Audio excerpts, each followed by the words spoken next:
तो इस संविधान को जितना आरएसएस से खतरा है उतना ही वैसे लोगों से खतरा है, जैसे दलितों से खतरा है जो आरएसएस का पालकी ढो रहे हैं। क्योंकि हिंदू राष्ट्र लाने में ऐसे दलितों का कंट्रीब्यूशन दिख रहा है, हमें दिख रहा है। अठावले साहब हो, चाहे चिराग पासवान हो, चाहे मांझी हो, चाहे कुछ हैं, और वो तो पार्टी का ही है। क्यों नहीं बोला? लॉ मिनिस्टर की हिम्मत नहीं कि टोक सके mister Shah you are wrong.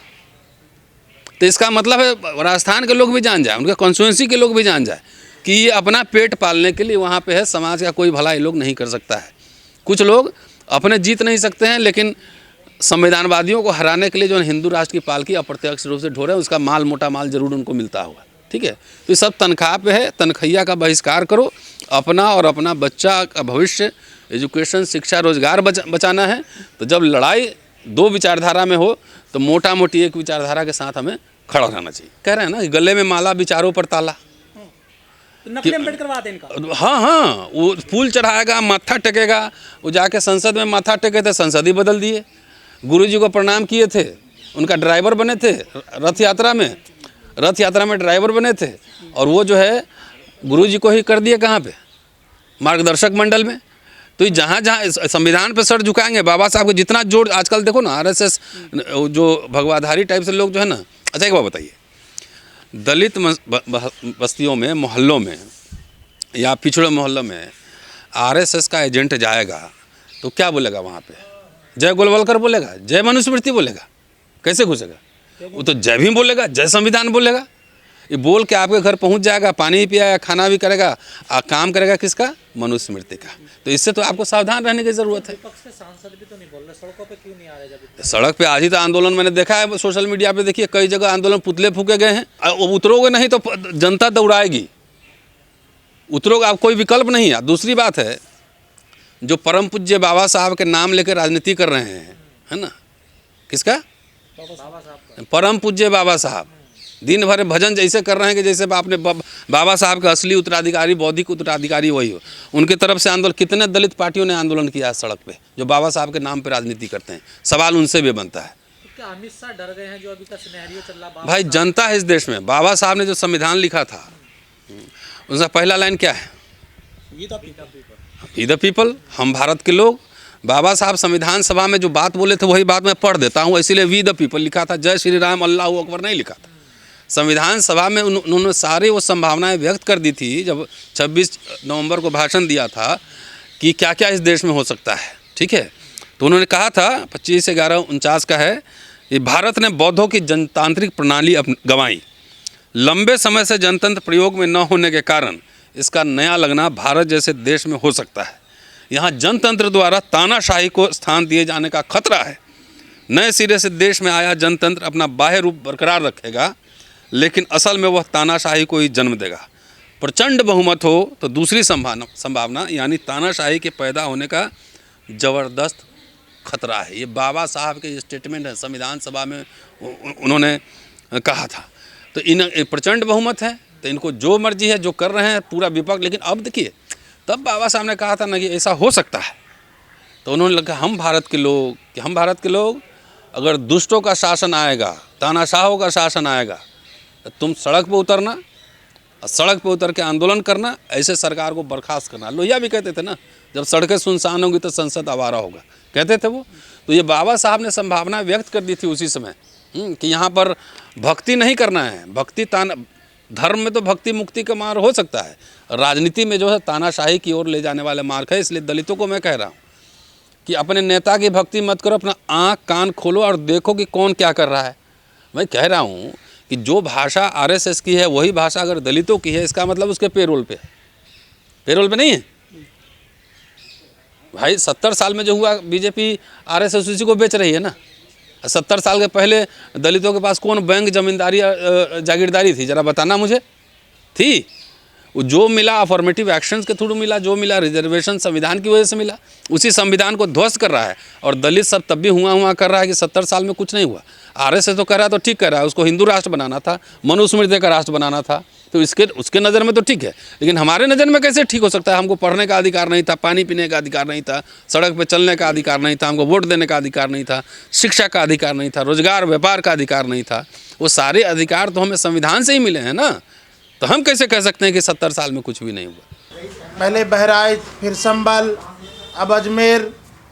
तो इस पर ये सोचने की ज़रूरत है कि आखिर ये जो मुट्ठी भर नफरती चिनगारी लोग हैं, इनके अंदर बदलाव कैसे आए और मुसलमान इनके साथ किस तरह का व्यवहार करे। तो हम लोग जो आज चिंता कर रहे हैं इस बात का कि ऐसे लोग बहुत कम लोग हैं देश के अंदर जो नफरती माहौल फैलाते हैं। हमें उन पर ध्यान न देकर, हम पड़ोसी भाई हैं। हमारा देश तो ऐसा है जो गंगा जमनी तहजीब का माहिर है, और हमारे देश के अंदर तमाम हिंदू बहनें हैं जो मुस्लिम भाइयों के हाथ में राखी बांधती हैं, और तमाम मुस्लिम बहनें हैं जो हिंदू भाइयों के हाथ में राखी बांधती हैं।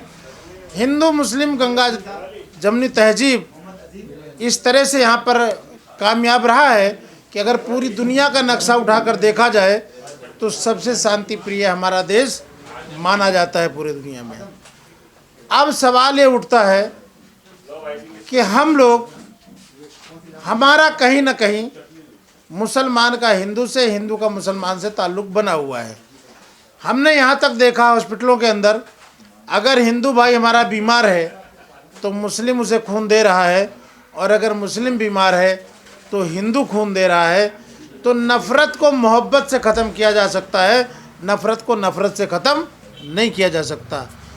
दूसरी बात, जो हमारा ये बैनर पे देख रहे होगे मिशन 341, मैं भारत के माननीय प्रधानमंत्री जी का सबसे पहले धन्यवाद देना ये चाहूँगा कि भारत के प्रधानमंत्री जी, भारत के पहले प्रधानमंत्री जी हैं जिन्होंने पसमानदा का नाम लिया, कि भारत के अंदर जातियों का नाम ले लेके पसमानदा मुसलमानों का नाम बताया कि इन पसमानदा मुसलमानों का इस्तेमाल हुआ है। राजनेताओं ने इस्तेमाल किया लेकिन इनको कभी आगे बढ़ने का मौका नहीं दिया। तो ये बात, जो पसमानदा मुसलमान है, इस पर इसका हक देने के बावजूद ये पसमानदा मुसलमान आगे बढ़ेगा, ना कि सिर्फ कहने से बढ़ेगा। क्योंकि 10 अगस्त 1950 को